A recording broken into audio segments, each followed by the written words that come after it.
Here's Amitai Etzioni, and I'll keep this brief because I cannot possibly do justice to what Amitai has accomplished.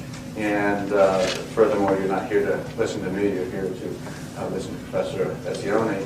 But Amitai has just been the model of a thoughtful and just extraordinarily prolific scholar, author of 23 books, including his latest book, From Empire to Community, that we will be hearing about today, as well as countless articles, just an extraordinary range from his early work on kibbutzim to empire, where I guess one of the motifs is really, key motifs has been about that balance between the individual and collective in our institutions, and I think these issues are all the more relevant today. He has been a professor at Columbia University, as well as currently at George Washington University, as well as actually a short 2-year stint across the river at Harvard Business School. So, he's a former president of the American Sociological Association and founder of the International Society for the Advancement of Socioeconomics, as well as the Communitarian Network. I think the notable thing, especially speaking in this institution at the Kennedy School for Amitai's career, is he's never been afraid to step into the public sphere, to take the ideas from the academy and to inject them into the public discourse, both as an advisor to the White House and the Carter administration, but more generally in his writings and his involvement in the issues of the day. And I'd say, his involvement in public discourse has always been with insight and wit, and has always been to the betterment of the discourse, which I think is high praise, indeed, coming from the institution, at least I'm coming from, the School of Public Policy. So with that, let me hand the floor over to Amitai Etzioni. Thank you, David. Thank you very much for very, very generous introduction. One of the joys of coming back to this part of the world is revisiting the project which you and I participated in, which I think is still one of the most interesting ones I ever had the privilege of participating in your work on DNA, and I'm very much looking forward to the book finally coming out, because again, it is exactly the issues you talk about, the balance and the tension between individual rights and the common good, and the fact that you can't solve them by simply saying, rights always prevail, or we must subordinate ourselves to the common good. That this question of regularly and how far is really a very important communitarian issue. I was going first to mention other old friends. They're not old. I mean, I know them for a long time, who are around the table and the sides, but too many of them, and I may forget one. So, but nice to see you all. In working on this book, which I think is the first communitarian attempt to deal with the international system.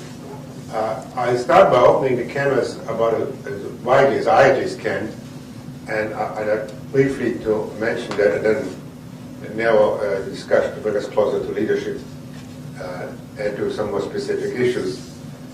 And my opening observation is that an issue which dominates a good part of Western thinking, the Enlightenment, and since especially the beginning of modernization, has now gone global, and that is the threat of alienation and how it may be cured.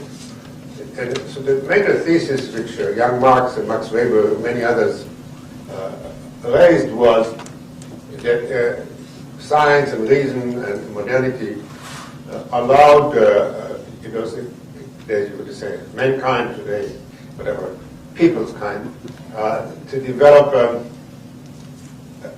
vastly increase our capacity to do things, but not to control what we are doing.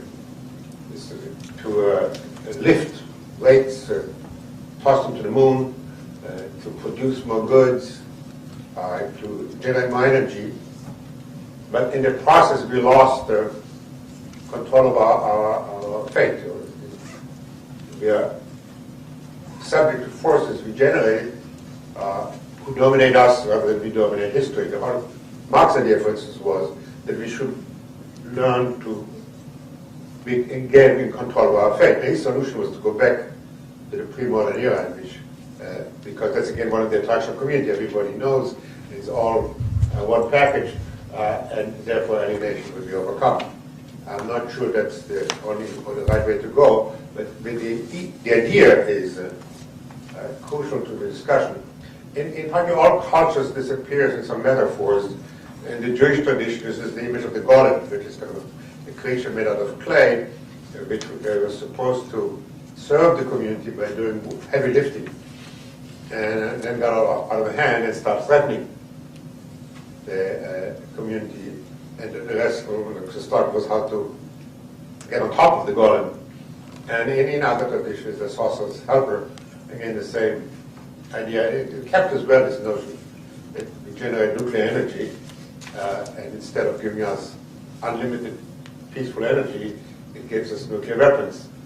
And we make bombs and they get out into weaponized anthrax, and they suddenly threaten us. Now, this issue historically was considered obviously a national societal issue. Marx would solve it in Britain because that was the first country to have a revolution in which the proletariat would win and end history, and men would get, and women would get back to government. Is it not difficult to hear this? What is new, I mean, these issues, I said, there's all this modernity. What is new is now it became global. And so when there's a meltdown in Chernobyl, it's no longer a Russian problem. It threatens Europe and beyond. And take the question of human cloning. It doesn't matter which side of it you take, but it's no longer an American issue we can solve here. So the President Council can meet all they want, but they're going to do it in Britain. And it's not going to do it in Britain, they're going to do it in Mexico or Switzerland. And there is no global ethical community or committee which can have a decision. And if they did, if the United Nations had one, it would make no difference. So if the Chinese medical authorities do not report a new flu, suddenly people get sick in Toronto. And again, there's no body which can tell us what we want to happen, what we do not want to happen. So, and the gap has two parts to it. One is moral, that we have no shared understanding what we wanted to do if we could. Take the cloning issue, there are difference of opinion. And about nuclear weapons, about any of these issues, which beleaguer us, about outsourcing, about the financial systems. So before we can even talk about how we're going to implement our shared understandings, we need some shared understandings, no longer on the local but on the global level. The debate about the environment is about as good an example of that. There we are moving to some kind of shared global understanding. And so the part is what I call the moral gap, where we need to do what we often do in communities, is reach some new shared moral understanding.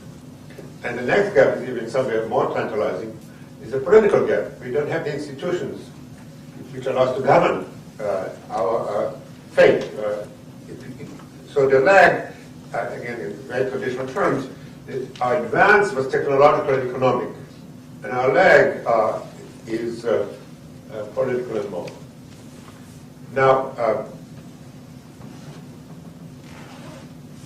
about the first question I asked, and that's kind of the first part of the book, what are the moral criteria which should guide our shared global governance?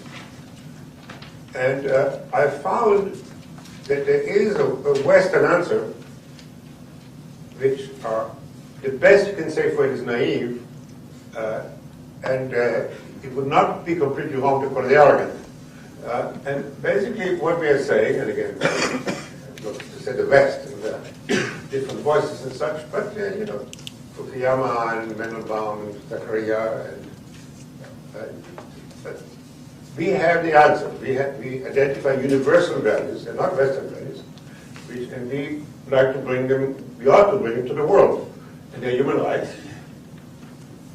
they're democracy, and actually, oddly, the free market belongs in this three-legged thesis. And of course, the new neocons use this rationale as a major argument when all others fail, especially why we should be out there and intervening in the life of other countries to bring them to this Western light. And what is rarely said that way, the implicit message at least is that the non-Western world, which is even richer, more varied and complicated than the West, so sometimes referred to as the West, has nothing to bring to that moral table. There's nothing to contribute to the question, what should be the normative principles by which we are going to have a new global order? And I think it doesn't take a lot of exploration to find that this is a grievous mistake. Now, to show what the East, I'm asked to apologize for using that phrase, because I mean, neither said to any learned audience, it's very difficult to cover. Maybe you can talk about the West, maybe. Talk about the East is covering such a multitude of different. But it's a short that I just use for the moment. Later I will move away from it. Before I can show what the East does bring and ought to bring to this conversation, why we should listen and not just preach, I need to step back for a moment and ask what I would consider a good society. And it will allow me then to project it on the global level. And it starts with a little anecdote which you mentioned kindly that I paid for my sins by teaching 2 years at the B school. And I'm sure many of you know this, I wasn't very successful. I was teaching ethics. And some people work for anyone in my class. So again, another apology. And I came across a finding which for me became somewhat like a communitarian apple, like Newton's discovering the force of gravity. And my communitarian apple was the finding that when young Americans were asked if they right that if they are charged with a crime, they can demand that they be tried by a jury of their peers and not by the judge, if that right should be respected. And they all said, yes, this is very much so, a very important right. And when they asked to serve the jury, they basically said find somebody else. And that disjunction, this notion that we have rights but not recognize that they have corollary responsibilities, that you cannot have a jury of your peers, and that peers will not serve, and that's indecent to take and have to give anything to the common in order to preserve it, became kind of the symbol and the slogan, and in effect, good part of the new communitarian message. I said new because there are all kinds of communitarians. There's Asian communitarians. I'm not talking about that particular 1991 communitarian little movement. And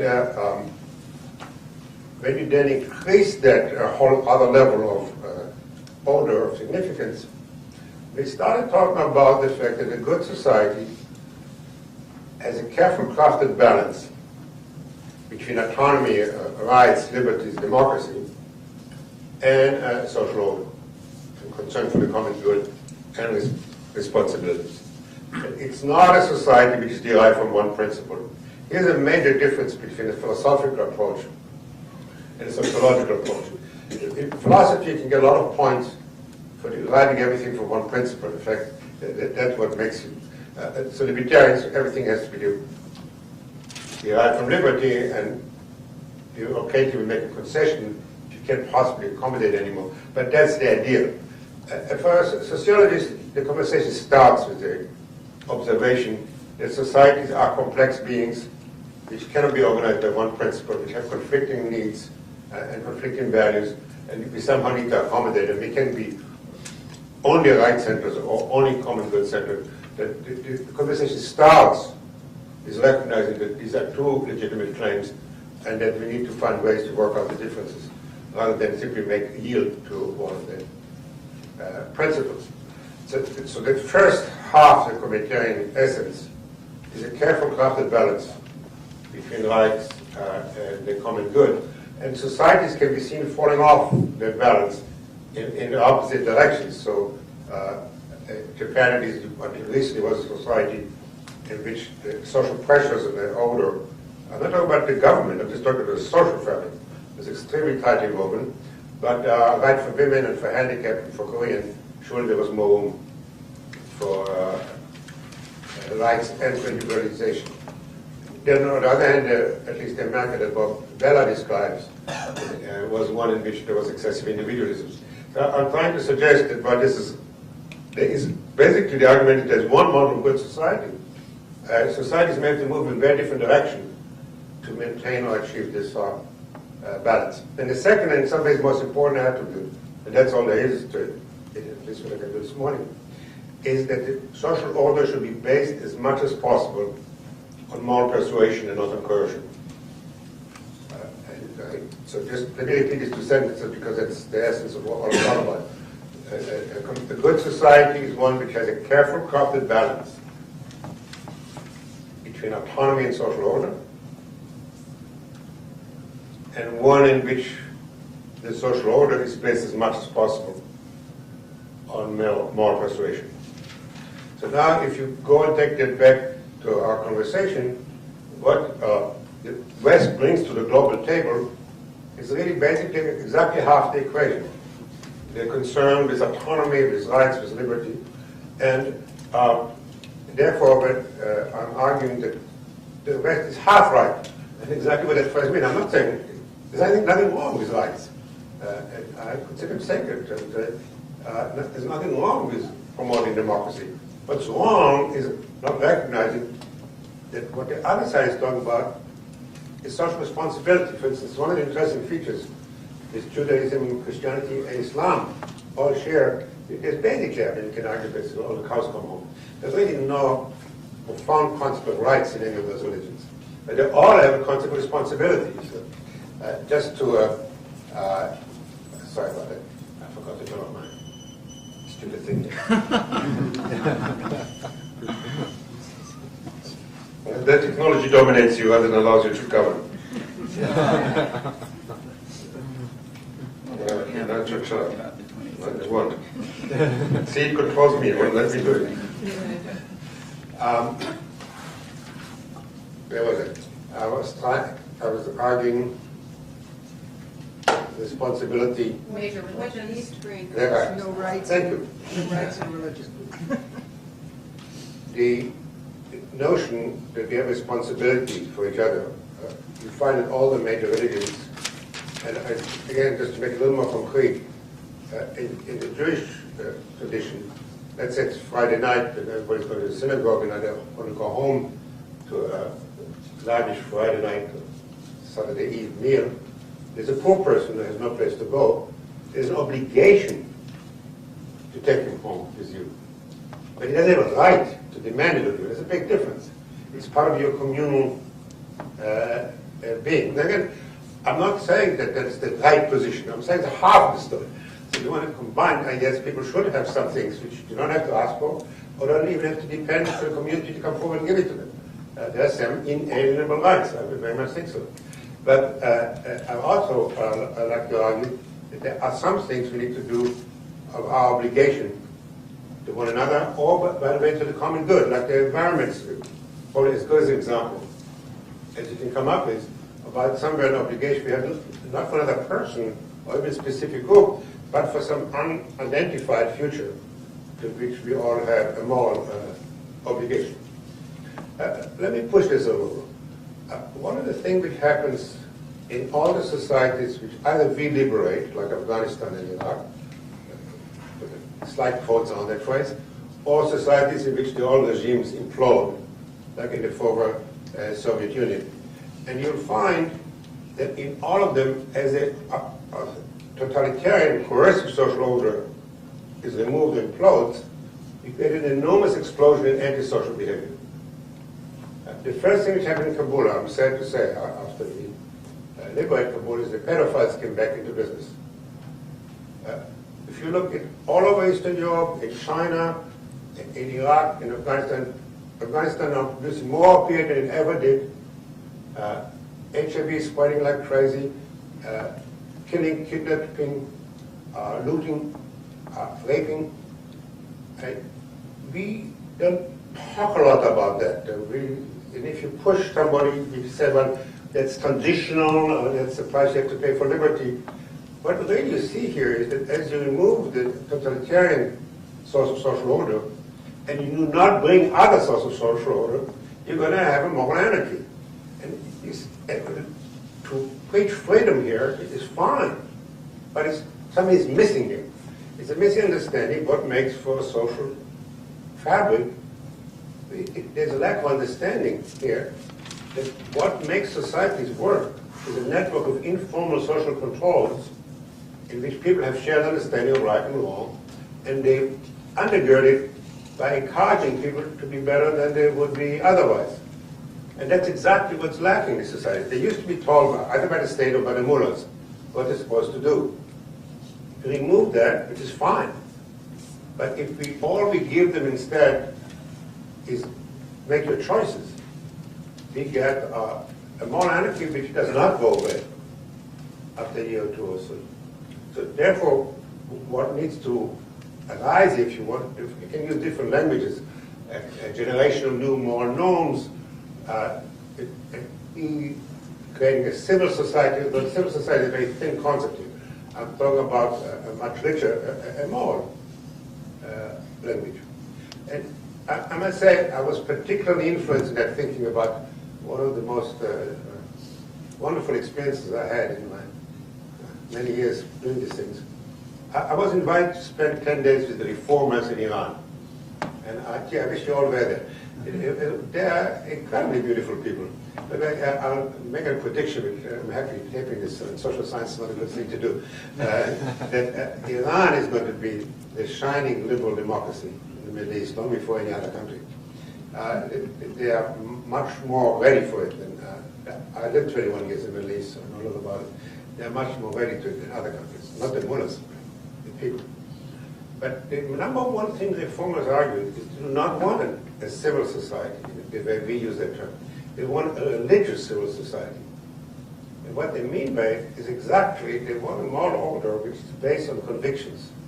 Their line is, we want people to pray because they want to pray, and not because we make them to pray. Now, I'm not saying that religion is the only source of a new moral order for these places. I'm arguing that we should not ignore that half the story. How we build the fabric of what people owe to each other on a voluntary, morally convicted basis. Let me go back to this one more time and last time to the same point. If you listen to, people listen, but I really urge you to read Bin Laden and the other mullahs. Really, we always make mistakes. We don't read the people. We can dismiss them as fundamentalists. And hear what they're saying. They say they have some first-line demands. Bin Laden says he wants us out of the holy cities of Saudi Arabia. He wants to lift the sanction on Iraq. I mean, these two things we did. And he wants us to remain more in Israel. And we latch on to this as saying, we can treat him like a Western Union leader. We negotiate. You have 3 demands, you meet 2. Let's see how we can negotiate number 3.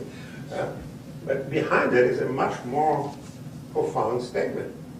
And basically, what the mullahs are saying is that we worship goods instead of God, and affluence instead of afterlife, that we are abusive of women, we use them as sex objects to sell cars and lawnmowers, and that we have no transcendental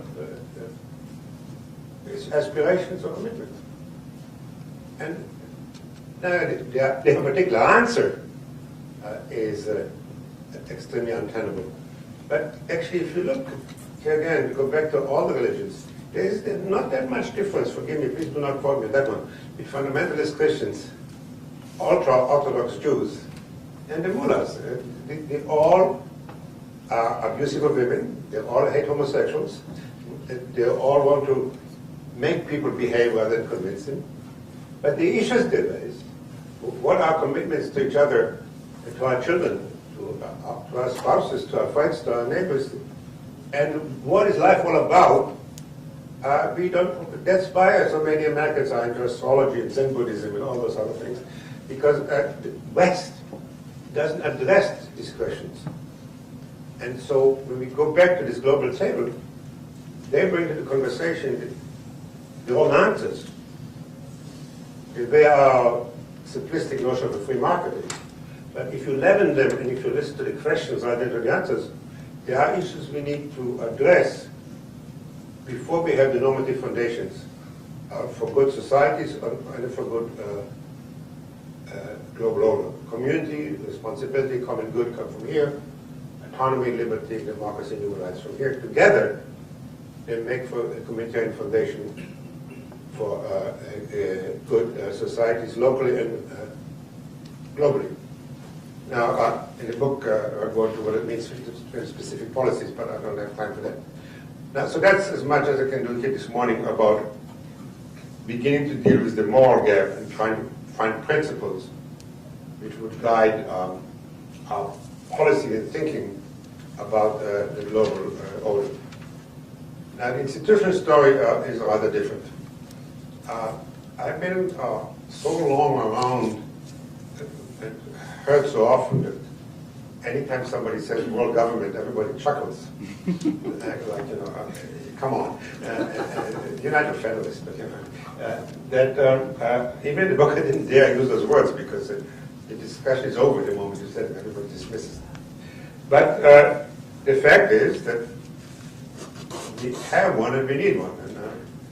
And the question is not should we have one or can we have one, but only what kind of world government we're going to have.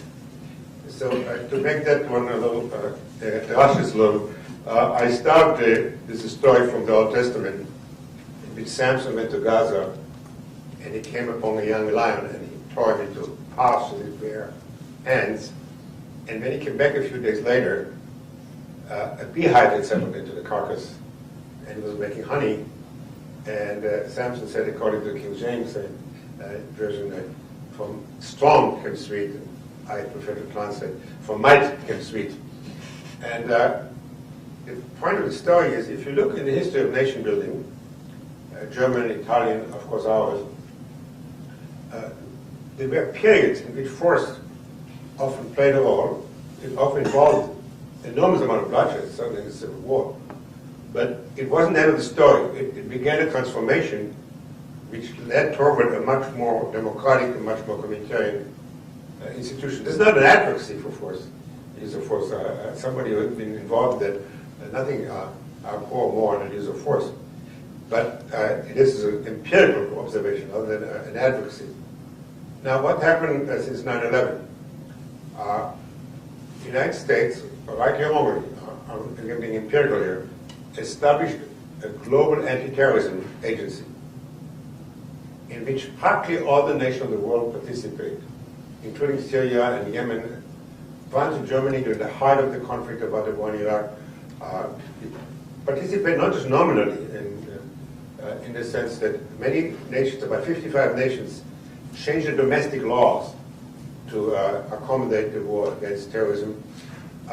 They do this for all kinds of reasons, for very bad motives, or Russians because they like to get Chechenians, and the conservatives spend it because they're related to the past. So I'm not talking about their motives, the Turks because they got 8 billion, but the result is nevertheless a fairly seamless operation in which we, again, I said we here, not me. The United States there is no email in the world or fax or phone call which we are not tracing, but with the help of the Australians and Brits and such. Somebody in Colombia can send a message, you're going to arrest somebody in Thailand. It's a global government. I'm not saying it's a good one, I'm saying we have now established a global presence of force. We have military bases, forces, special forces, CIA, FBI bases, 170 out of 200 nations. that global anti-terrorism department now sprung a second wing, and that is a deproliferation department. And the argument is, again, rightly or wrongly, I'm being empirical now, that nuclear weapons and arguably other weapons of mass destruction, where they really exist, not where the image, claim they exist, pose a much larger threat to other nations and to us than anything the terrorists have done so far. And that we are no longer accepting the old arms control idea in which two nations both have nuclear weapons, we kind of counterweigh each other the way we did with the Russians, maybe Pakistan and India do, maybe. That we will have inspectors to ensure that countries have nuclear reactors, use them only for peaceful purposes. That's the old school. The new school is that what happened in Libya. It's become a global policy, and I'll show in a moment why it's global, that we would like to see these weapons removed rather than controlled. And we set up, the United States set up, I should say, there was some kind of PSI, a force of 11 nations who are now undergird this with the approval of the United Nations and the EU. This is very different from the world PSI. In which we, for example, North Korea controlling the high seas. And now, in a moment, you're going to ask me what about American and Russian nuclear weapons. And from my viewpoint, they all go to the same place. But again, I'm being empirical here. So it's the second arm of this world government, which is, again, very authoritarian. It's not at all based on, there's no parliament controlling it. There's no place you can discuss the policy or appeal it. Very much the way force was used early in the building of other nations. Now, the third wing, which is global authority sprung, is much weaker, but again, bespeaks of this global presence, and this is humanitarian interventions. The old notion, the old system, the Westphalian system, that what happens inside your country is your business, and unless you invade another country, you're going to stay out, which, by the way, was a good part of the Cold War policy, is gone. And anybody who is, from people who support the United Nations Declaration to just war theorists, it's become much more acceptable that we do what we did in East Timor, in Sierra Leone, in Liberia, in Haiti, often very poorly. But there is now systematic efforts to intervene in internal affairs of other countries, often to ill effect. But the notion that nations are the independent actors, and there's no global being which can interfere, is no longer guiding this evolving creature. It is important detail here. One of the great contributions Joe Nye made to this conversation is by his putting so much attention to the soft power. And a good part of the debate of Iraq was, of course, as it ought to have been, the lack of legitimacy, which in effect the United Nations has become, as of now, kind of the voice of global legitimacy, despite its odd composition and its very undemocratic nature. You don't have, by the way, digression here, for those of you interested in something, you do not have to be democratic to generate legitimacy. Whatever you think about the Pope is not a representative of a very democratic thing, but he's a major voice declaring what many millions and billions of people consider legitimate. And so the United Nations has this odd, quite an odd forum, which out of these debates, somehow they at the moment express quite well what a very large part of the global authentic public considers legitimate or not. So the emphasis on soft power and the lack of it is very much part of this authoritarian beginning of a global agency or government. What is not always mentioned in this context, that's very relevant to humanitarian interventions, the legitimacy, again, is, or soft power is also, United is very aware of that, but not everybody uses the term, is only half the story, because it goes with hard power. So until the Australian marched into East Timor, the Indonesians kept killing East Timor, and all the United Nations resolution made no difference. until some muscle was put behind it, and until the British went into Sierra Leone, and most people feel it should have been Rwanda. So it's this combination which this thing has to evolve toward, that we both action which relies on legitimacy, but legitimacy which can be backed up, and that's the struggle about humanitarian intervention. Who will do what? So we're going to have regional forces. The regional forces have their own problems. As you know, many of them they involved in abusing the people in the countries they came to help. They do drug dealing and rape and corruption.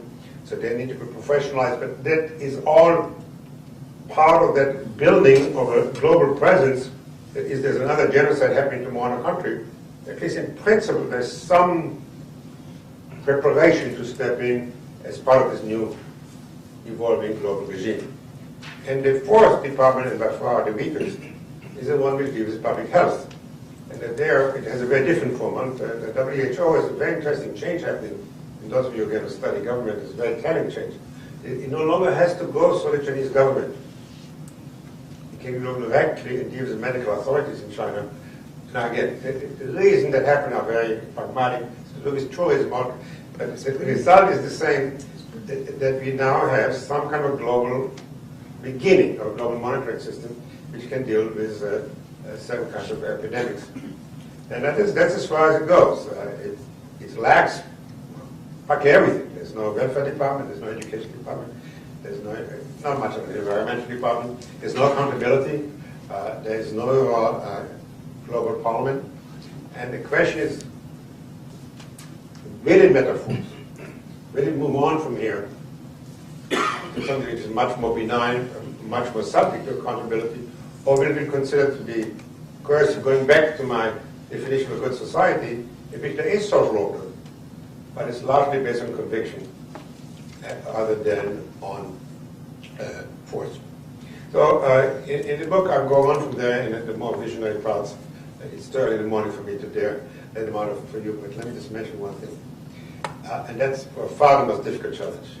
Not only to how back to democratic, but how to make it a community. Here's the issue. And that's particularly painful to have to come to terms with. In the end, democratic governments flourish only where there are communities.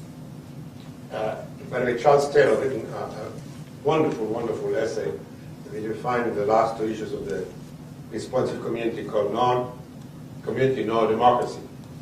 And here's the point.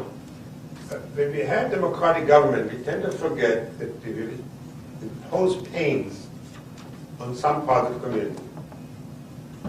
And that for those parts of the community which have to, quote, pay in a much larger way than nominally, for them to accept the legitimacy of the arrangement, they have to feel that the other part, whom they're giving, are part of their community, and otherwise they will not do so. Example, the West Germans gave $1 trillion over the last 10 years to the East Germans, and basically got in response abuse. And now, would you think for a moment that the West Germans would give $1 trillion to any other country? Why would they give it to the East Germans? Because it's a very little fuss. Because they're members of our community. In the United States, once in every 5 years, some errant journalist will write an essay about the fact that there are some states in the United States which pay much less federal taxes and get much more federal services than the other states, and everybody would say, that's not right, and that's the end of it. Why? Because they are part of the United States, of our community. If you want to do this to Guatemala, you call it foreign aid, and you're going to get a pittance. So in order to have a community of caring and sharing, which is part of the allocated process, you will need ultimately some kind of global commitment which has some kind of communitarian communal features. And I must say, even my imagination has a hard time reaching that far to see how could you have, a 6 billion people community, especially the communities historically have been defined against somebody. They always have outsiders. And the issue with the non-race people, but we movie makers, is who are going to be the outsiders in the global community, and the answer is, asteroids or aliens. But now, really fine for me to start talking about asteroid and aliens, and I'm very much looking forward to having some time for discussion. Well, all we need to do is find weapons of mass destruction on Mars, and we'll be okay. So. A hostile civilization. But why don't we? That's wonderful, and thank you very much. And we have a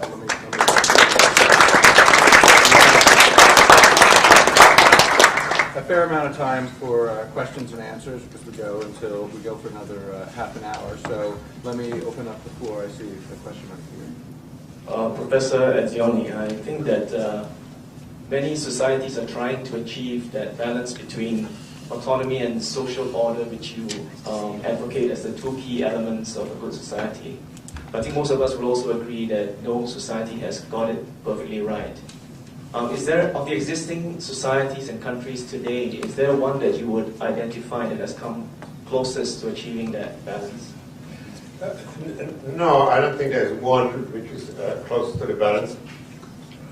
Also, there's no precise point. There can be different mixes and combinations. It's kind of like a zone.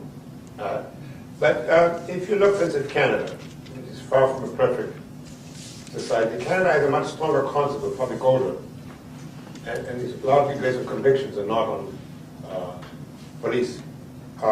In that sense, it's somewhat closer to that zone of balance. Maybe Scandinavia is, maybe not. You know, I don't.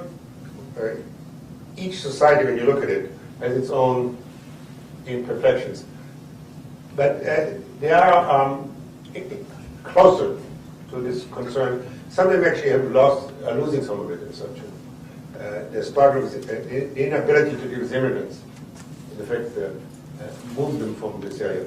So no, I don't have one which quite made it. Another issue which I was not able to go into earlier, just to mention in the sentence. We are exporting to the world a much rawer concept of the free market than we practice at home. And that's another area in which we need a balance between, surely very few people would anymore want to have a command and control economy. We all recognize that you need to give the free market considerable range. But we also recognize, like something like nuclear energy, needs to be contained with some regulatory and normative bodies so it will not melt us all down. So even in the free market, we really talk about a balance between the market and the forces which contain it. And our ideology is much more raw capitalism than our practice. And then we go to countries like Russia and we try to promote or push them to become raw capitalists. The reason I mentioned in the context of the question, if you look, for instance, at the Western European societies, they show a different balance between what they call the social and the social market, the social and the market. And we scoff at them and to some degree we push them in our directions. But it's not clear to me that just to give a very concrete example, in Germany, one of the major complaints is that workers do not like to move to where the better jobs are. They like to stay in their community. And we think this is some kind of semi-retarded. They don't know what's good for them. Well, this is where the graves are of their grandparents. This is where they have friends. That is where people take care of each other, where the children can go and play in the stage without worry. So the question can be asked, why can't they buy that? More community instead of whatever, more designer jeans. And so in that sense, again, I think some European societies may have had or found a better balance between the social and the market than some other sides. Can I ask a follow-up question to that? What countries are totally way out of balance? Like, just next stop. Oh, that's a much easier question. I don't know which leads the program, but surely Saudi Arabia deserves some lots of points. Singapore may not be in exactly the same camp, but it hasn't quite found the balance. I think all the countries which haven't found the Western story. On the West side, I think in fact the United States already in the 80s actually was quite off the balance, and I agree with the Bella analysis. which kind of to some degree is reflected in Putnam and Liyama's work. I think we actually moved toward a more communitarian concern, but that would take me 6 hours to begin to justify that statement. So let me just leave it that countries which basically we call authoritarian, I think, have not moved in any direction. I'd like to push you a little on this idea of the balance, because when I, for example, look at the United States, at certain levels you can say there's an imbalance, but at other levels we have a very strong communitarian network. And if you go to other countries, you see strong communitarian networks at certain levels, and then abject disorder at other levels. You go to India and you try and drive in India, God help you. And it's because no one follows the rules of the road. Indians come here and they see the Americans, and people actually respect crosswalks. They do, our institutions function. We have low levels of corruption. And so I'd like to push you a little on sort of the dialectic of order and autonomy, and tease out whether, in fact, if you look at any society, you see both, but they may not be in balance because they're operating at different levels. There aren't institutions that tie them together. Well, it's a very, very good question, and I kind of considered it an invitation to extend the seminar for 2 weeks, which is more or less what it would take to do a full justice. It's a very good question you raised. So there's much more in the smaller print, and again, I think you're absolutely right, that on some level, where there are traditional communities, they still work without having the overlay of modernity, which in some parts of India, this is a wonderful book called The City of Joy, by Calcutta, in which poor people help each other in a very communitarian way. And indeed, there is I've just been to southern India, there is a social fabric there which is working, though again, it has its built-in injustices. So it's not completely ritual rights, but it surely has a strong, and maybe sometimes excessive, social fabric. And then we also write that ours, first of all, we also have a lot of that kind of social fabric, especially the way we don't think about it often. Most of our social fabric always was, and especially today, is around ethnic lines. So when Russian Jews come now, or Vietnamese, or both people and so on and so on, they are by and large absorbed, or Cuban Americans, by their own kind, which is not a phrase you appreciate. But empirically, that's where they find their communities and are very largely taken care of. And then we have the rules of the game notion, which other countries, especially in Asia, don't have as much. So it's a much richer story. But when you go to a place like Russia, or the former communist societies, and again, especially those which we are not beginning democracies like the Czech Republic or the Latvian countries, but if you go really deeper into the former Soviet republics, you find that as they removed the totalitarian regime, they shredded actually much of the remaining social fabric, and they're basically in a social moral state of anarchy, in which people get thrown out of the train so you can get the suitcases. This kind of symbolizes for me a world which, a gangster. Well, and again, it's not surprised that if you didn't give them another answer, Putin comes in and begins to fill the vacuum. That's exactly, maybe that's the most important point I can make here. See, yesterday I met with one of my colleagues here, and he's another admirer of Isaiah Berlin. And let me explain why it's time to allow him to rest in peace. What Hannah Arendt and Gellner and Berlin joined, and as a Jewish child born in Nazi Germany, I have some feelings for their concerns. If they looked into their window and saw totalitarian regimes, and they were terribly fearful of dogmas and social fabrics, because they're going to generate again true believers, and true believers are then going to go and impose their answers on the world. Okay? Not realizing that increasingly now we are finding the opposite situation, in which we have a moral vacuum, and when we don't feel that, we invite a fundamentalist to step in, or a new authoritarian like Putin. So it's not Turkey from this viewpoint, for me, is the test case from my book. See, Turkey has been secularized and modernized and democratized, and they're now going back to fundamentalism, because secularism and modernity give half the answer, but something is missing. And unless we going to participate in providing that, fundamentalism will be invited in. So anyhow, you asked me about countries which, to do full justice to the story, we have to go layer by layer, country by country, even different parts of the country. Minnesota is not the same as Louisiana. And then, but there are clearly countries like Afghanistan now. I mean, I urge you, when you read newspaper reports about Afghanistan, see if the byline is from Kabul or from any other place. Because we hear all these stories, actually. The last week, Max Book went to Cape Town and he found 20 shops and world-class restaurants, and he declared South Africa a flourishing democracy. Well, and the honest reporters don't dare leave Kabul and tell us how wonderful, modernized. Outside Kabul, it's a country where warlords dominate and looting and so on and so on.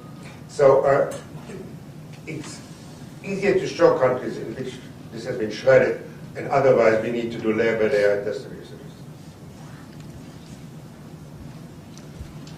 I have a question about the possibility that we might contribute a larger view. David Bohm, in his book Wholeness in the Implicate Order, speaks of our roots in Newtonian physics and the atomistic view of the world, which he calls fragmentation. And he says that as long as we have this fragmented view and only look at a piece of the whole, all of our policies will fail. We can't expect otherwise. So he suggests holonomy, which is consistent with quantum physics. And he says that when you look at the whole, it's only then that you'll see enough of it that you can come up with answers that really work. Do you see this having any possibility of creating like a second age of enlightenment, where out of our new scientific discoveries, we're actually led to holonomy, or a much more communitarian, holistic view of the world and institutions? Well, it's a very interesting question. It's a new term for me. Maybe I see if I can pronounce it. Holonomy. Yes, the law of the whole. Yeah, I understand, but those W's give me trouble. But in all seriousness, I think the notion of that being a whole is you don't have to be an enlightened scientist to be concerned about it. It's very much part of Asian tradition, and many others, the notion that there's some kind of an Aristotelian notion of roundness and such. So I like to separate the notion that we should see things in context, in a whole, and worry about all the parts, from the notion of enlightenment. Enlightenment is part of the problem. Implicit in enlightenment is the notion that we are people of reason, not passion, not values, that religion is retarded and per se, that we can solve things through rationality, and it never says we therefore don't need more commitments. But the notion is they can arise out of rational analysis. And I think this is profoundly wrong. Enlightenment gives half the story, but if you want to use the term neo-romantics or whatever term you want to call it, but we need to go back to the questions. You know, we don't talk about it in the West a lot, but why are we born to die? I mean, there's something people are concerned about. What are we doing? Are we here to make more money than anybody else? These are all questions which are in the back of our mind, and to which enlightenment doesn't speak. One of you talked about India earlier. I was absolutely stunned, you know. I mean, it's kind of one thing to read about it and to experience it. But people talk about the afterlife, young people. So you suffer this life, and it buys you point in the next life. And so it's not so bad, you know. And now, a sociologist calls that, sees this kind of opiate of the masses, because people don't rebel because they are kind of convicted that there's a purpose in their suffering. But you look at the viewpoint of the person who suffers, and it gives a whole new meaning to life. And if you cannot eradicate suffering, if you take away that answer, maybe we have to give you some other answer. Why should they not be completely egotistical? It's no wonder that people in East Germany have no children and walk away from their families. Because in the olden days, the state told them what they're supposed to do. We preach the market, but the market doesn't tell you what you owe to your children. what you owe to your spouse, and what you owe to your neighbor. So we get this odd situation where now we're paying in Western Europe to friends to be friends, or not to dump your parents in a nursing home. And so the question of the social fabric, it needs to be addressed, but I don't think enlightenment will give us enough of a resource to answer that question. So I'm on favor of wholes, but I like to build them from different pieces. Yeah, actually, the Enlightenment was the old view, Right. and the new view is this holonomous view out of quantum physics, not out of Newtonian physics, which the Enlightenment came. Thank you for correcting me. I appreciate it. Everybody dumps on enlightenment is fine with me, and I know nothing about physics, so I'll move on. Let's see, I have a question for you, and it's not about details. So if we could move out of the book and look at the big thing, whatever that big thing is, I would say that we're denying some institutions that are international exist. In this discussion, we have not mentioned markets. Global markets exist, and we have to understand what implications that have and speak to those on society. Because they work. I would put forward that 9/11 destabilized financial markets. We wonder about malpractice insurance rising. The basic reason is because the destabilized markets at 9/11. That's clear. And when we talk about destabilizing countries, we have to look at things like capital flight, the risk of capital. Then, so I'm asking if you could speak to that, that third leg, that institution that does exist.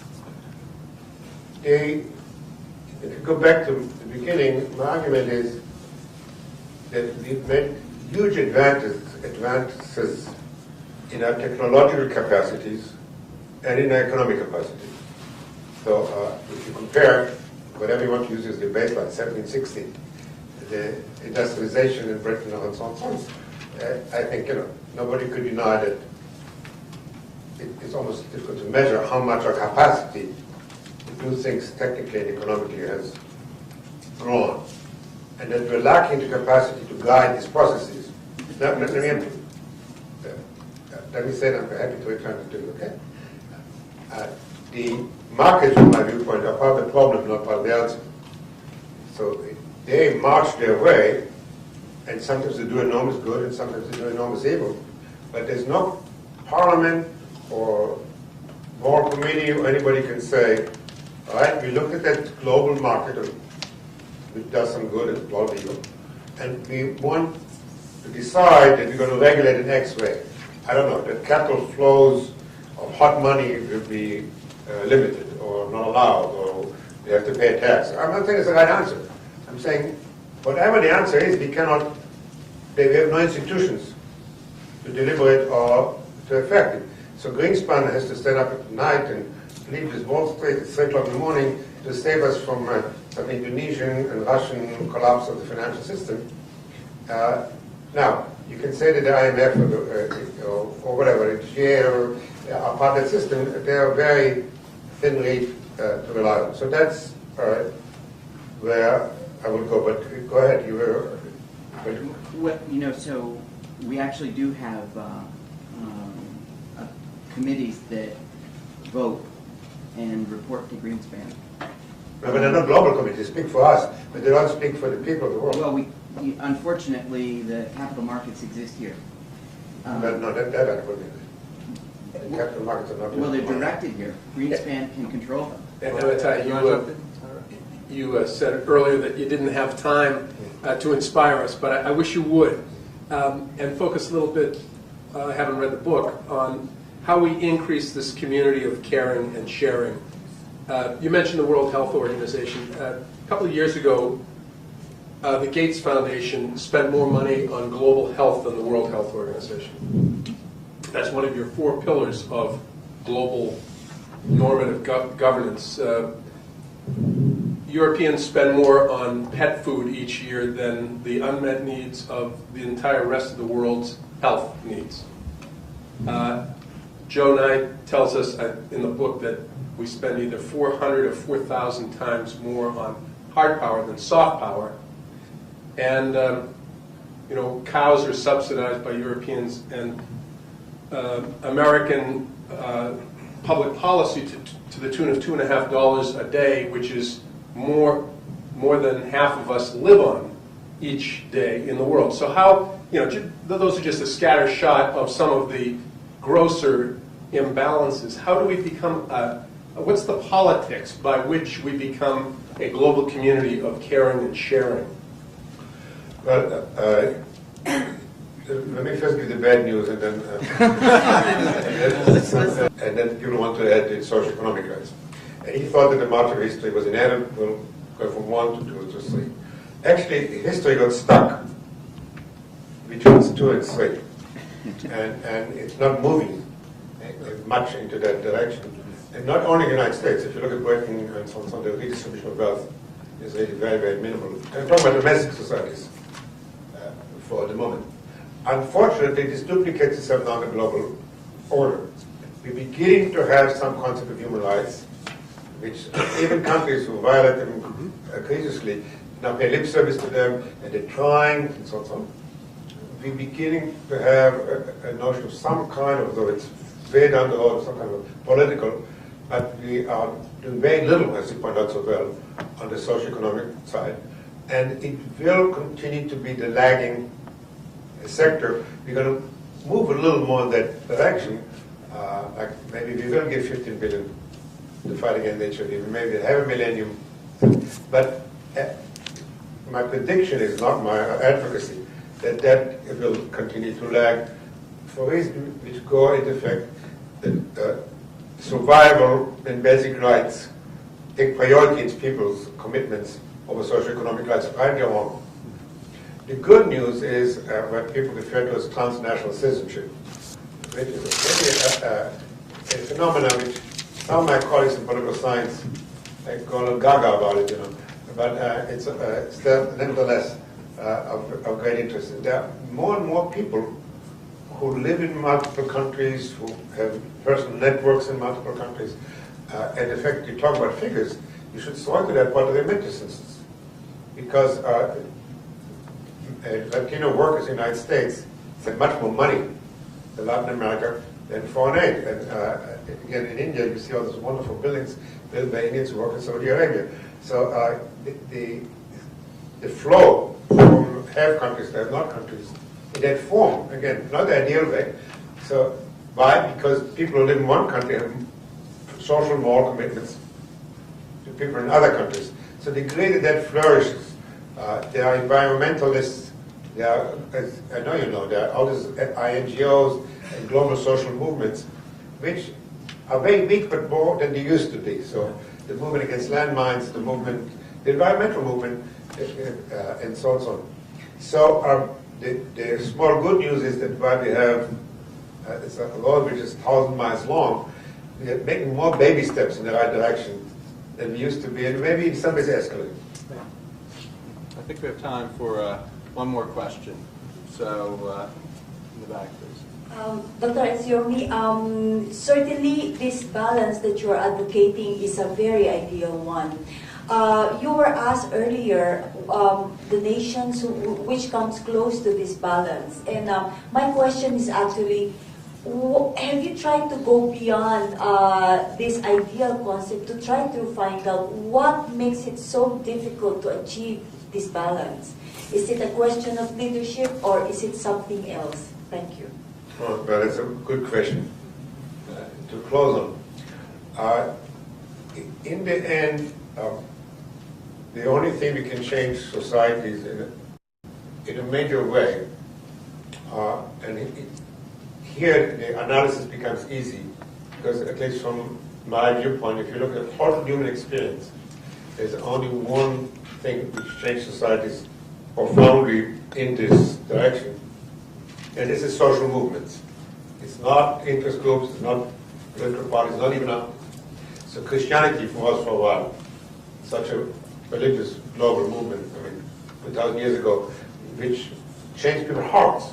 And it's important for me because if I want to end up in places that people will act out of conviction in order to get not only a new social order, but one that's based largely on conviction and not on coercion, on people's believing what they're doing, we're going to get beliefs from. Socialism once had that force of making people care about others and so on and so on. So the environmental movement, the women's movement, they are all examples of movement where people who dedicated to them get new moral convictions which they share from people from other parts of the world and then act on them, always with a struggle, always against opposition, never getting where they want to be, but always make us better than they would be otherwise. So if you want to look, where are global and local forces which move us toward change, we need to identify the social movements. Now, not all of them will move us in the direction which you and I will find appealing, but they're the only major social engine I'm aware of. They can move us forward. And the reason we discuss these normative issues is the question is, who's going to give them the maps? That's where we can come in and help them form the maps. Let me also close one more last comment, and thank you for your patience. I promised to discuss not only the former empire to community, but the next 4 years. So let me share you with examples of a bit of good news. The American Empire was the shortest empire in human history. It lasted from March to September 2003. Let me justify the statement a little bit. There were three elements of the Bush doctrine. One is that we had military force and we could do what we need to do, and we don't need anybody else. If the North Koreans didn't like it, we got to shove it. The second, that we didn't need allies. It would be nice to have them, but if not, we would do it alone. And we certainly didn't need the United Nations. It was a margin of irrelevancy, was a quote from March. Now, by September, our military is exhausted. Maybe we could take on Syria, surely not North Korea. Again, you could mobilize. The notion that we don't need allies, today we are pleading with the Spaniards and the Poles, would you please stay? And we're running around asking other countries to send us 6 people, because we know we're hard put for many reasons with our allies.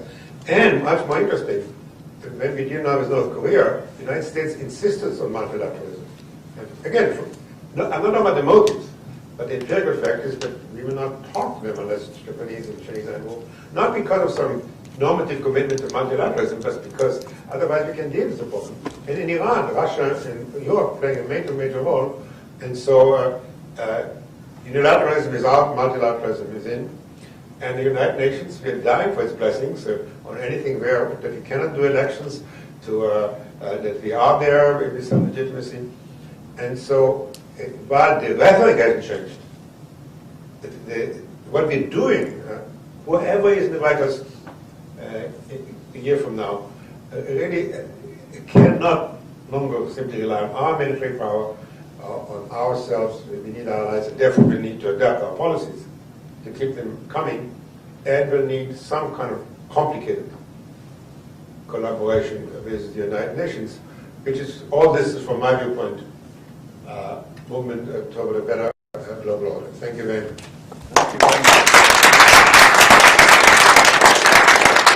Is revisiting a project which Johan and I participated in, which I think is still one of the most interesting ones I ever had the privilege of participating. You work on DNA, and I'm very much looking forward to the book finally coming out, because again, it is exactly the issues. You talk about the balance and the tension between individual rights and the common good, and the fact that you can't solve them by simply saying, rights always prevail, or we must subordinate ourselves to the common good. That this question of where to lean, how far, is really a very important communitarian issue. I was going first to mention other old friends. We say they're not old. I mean, I know them for a long time, who are around the table and the sides, but too many of them, and then I may forget one. So, but nice to see you all. in working on this book, which I think is the first communitarian attempt to deal with international system, I start by opening the canvas about as widely as I just can, and I'd briefly to mention that, and then narrow the discussion to bring us closer to leadership and to some more specific issues. And my opening observation is that an issue which dominated a good part of Western thinking, the Enlightenment, and since especially the beginning of modernization, has now gone global. And that is the threat of alienation and how it may be cured. And so the major thesis which young Marx and Max Weber and many others raised was that science and reason and modernity allowed, you could say, mankind today, whatever, people's kind, to develop vastly increase our capacity to do things, but not to control what we are doing. To lift weights, toss them to the moon, to produce more goods, to generate more energy. But in the process, we lost control of our fate.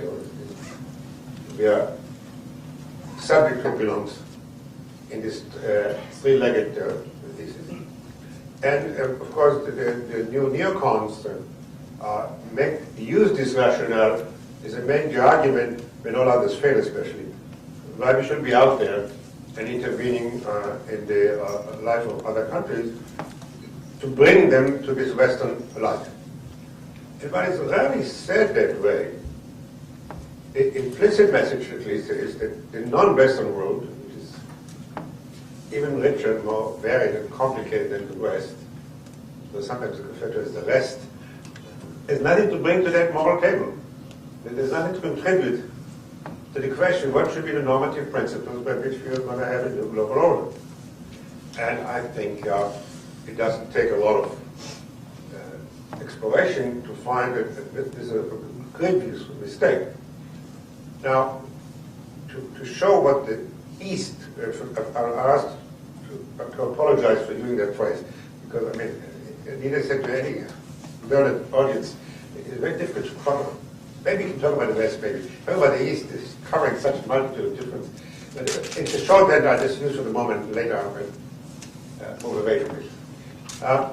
Before I can show what the East does bring and ought to bring to this conversation, why we should listen and not just preach, I need to step back for a moment and ask what I would consider a good society. And it will allow me then to project it on the global level.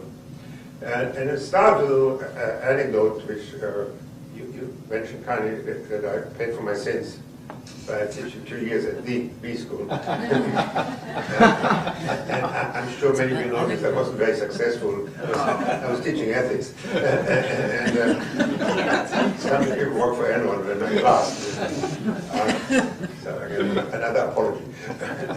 And I came across a finding which for me became somewhat like a communitarian apple, like Newton's discovering the force of gravity. And my communitarian apple was the finding that when young Americans were asked if they right that if they are charged with a crime, they can demand that they be tried by a jury of their peers and not by the judge, if that right should be respected. Here's Amitai Etzioni, and I'll keep this brief because I cannot possibly do justice to what Amitai has accomplished. And furthermore, you're not here to listen to me, you're here to listen to Professor Etzioni.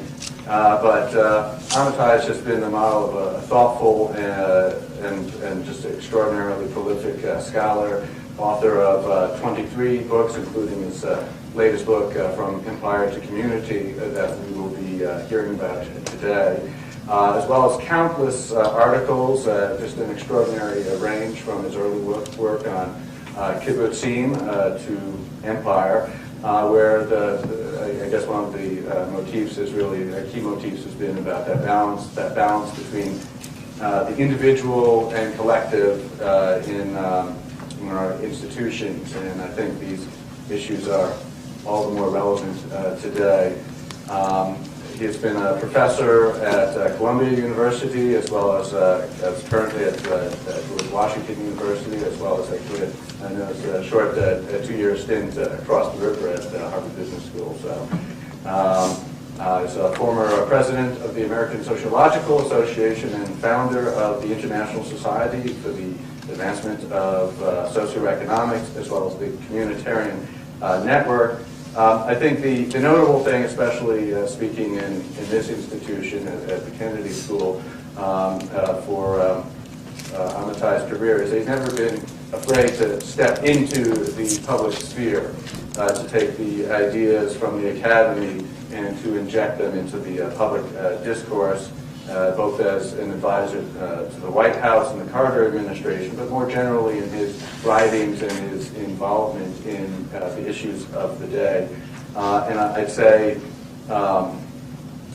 his involvement in public discourse has always been with insight and wit, and has always been to the betterment of the discourse, which I think is high praise, indeed, coming from the institution, at least I'm coming from, the School of Public Policy.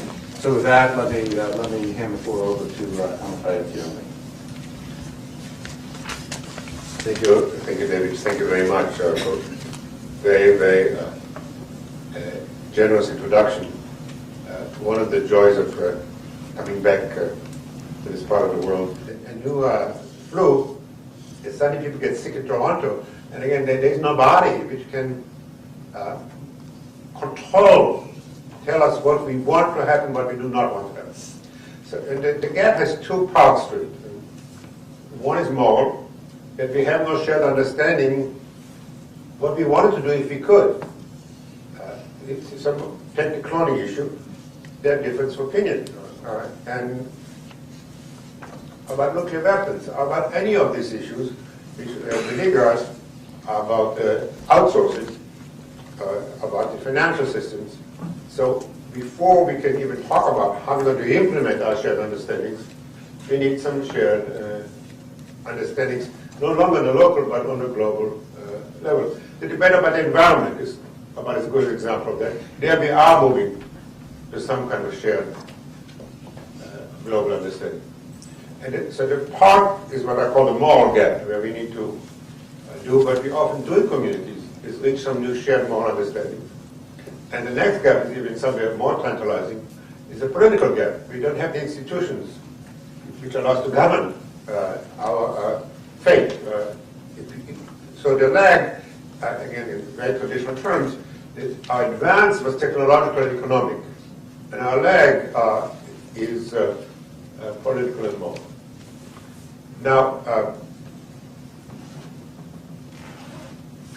about the first question I asked, and that's kind of the first part of the book, what are the moral criteria which should guide our shared global governance?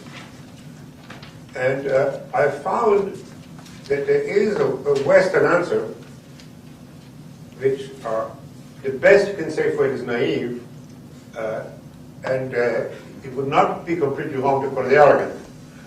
And basically what we are saying, and again, to say the West, and different voices and such, but Fukuyama and Mandelbaum and Zakaria, and we have the answer. We identify universal values and not Western values, and we like to bring them, we ought to bring them to the world. And they're human rights, they're democracy, and actually oddly, the free market forces we generate who dominate us rather than we dominate history. The whole Marx idea, for instance, was that we should learn to be again in control of our fate. His solution was to go back to the pre-modern era, in which, because that's again one of the attractions of community. Everybody knows it's all one package, and therefore alienation will be overcome.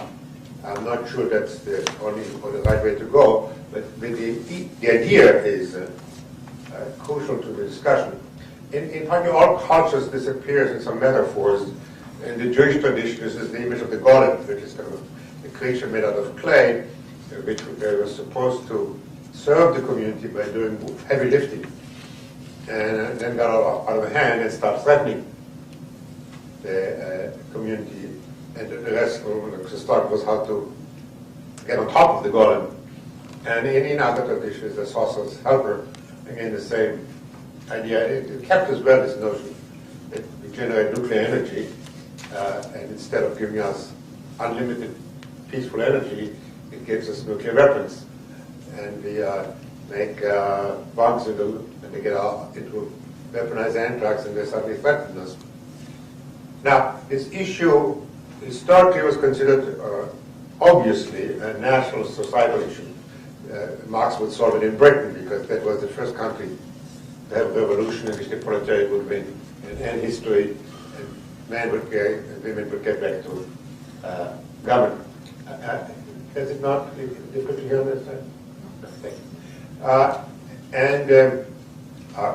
What is new, I mean, these issues, I said, there's all this modernity. What is new is now it became global. And so when there's a meltdown in Chernobyl, it's no longer a Russian problem. It threatens Europe and beyond. And take the question of human cloning. It doesn't matter which side of it you take, but it's no longer an American issue we can solve here. So the President Council can meet all they want, but they're going to do it in Britain. If not, they're going to do it in Mexico and Switzerland. And there is no global ethical community or committee which can have a decision. And if they did, if the United Nations had one, it would make no difference. So if the Chinese medical authorities do not report